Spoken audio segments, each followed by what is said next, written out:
The governors wish me to apologize for taking so long, gentlemen. Mr. Pettigrew? I think he went out for a better laugh. Oh, never mind. Would you come in now, please, Mr. Alcock?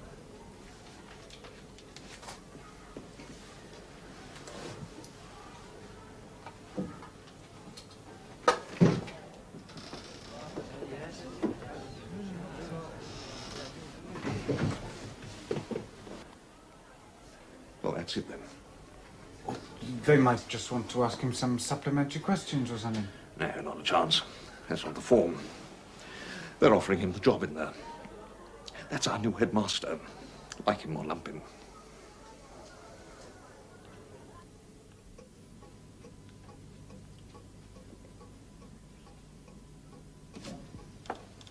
Well, now I think this calls for a drink, don't you, eh? And when the retiring headmaster met the newly appointed headmaster in the company of two of his distinguished and senior housemasters, the consequence was what? 4 large whiskies, eh, Carter? Suits me, headmaster. Don't have to ask, PJ. I know it's the moorland air, Mr. Alcock. We moorland men have to have our whiskey. You'll have to excuse me, Mr. Harris. I don't use it. What, not even for a brisk rub-down? I beg your pardon. Not at all. It's these governors' meetings. They always leave me in a silly mood. When you've sat through 1 or 2 of them, you'll know what I mean. Now, what about some gin, Mr. Alcock? No, thank you, Mr. Harris. I don't drink spirits. Ah, elderberry wine. My wife makes that herself. Oh, or a creme de menthe, dry sherry. A cup of tea. My dear fellow, you must have something. We want to drink your health. Have you any soda water? I think we have somewhere. Yes. PJ, come and help me root it out. Carter, will you look after the whiskey? It's all in the cupboard there. My pleasure, headmaster.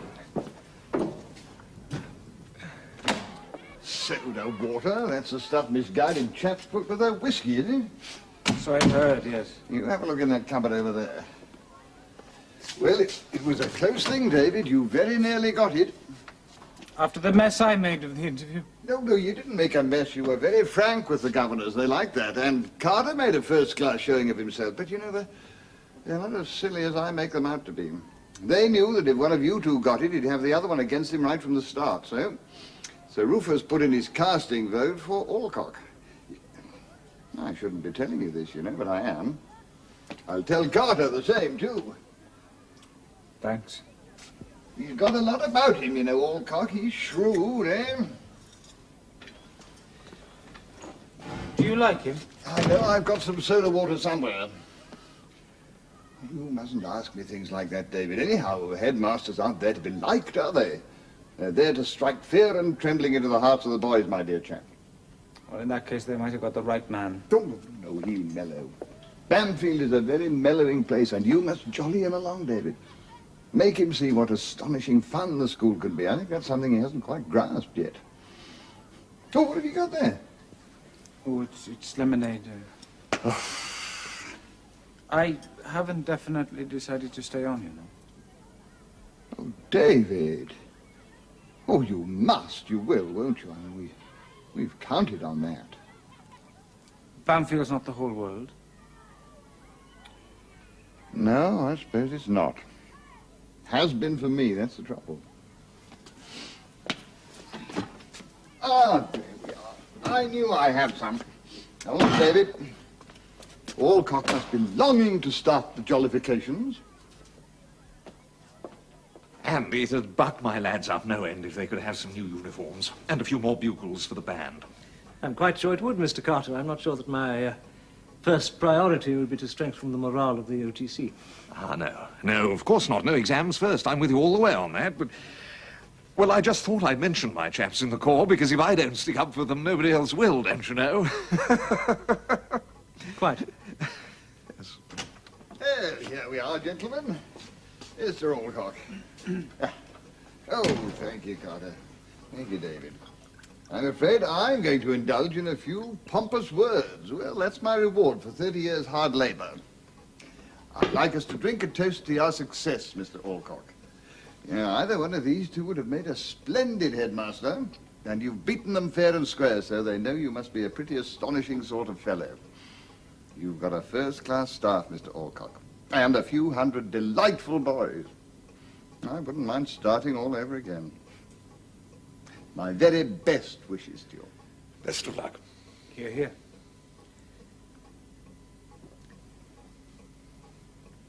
Thank you, gentlemen. I'm sure we shall work very well together.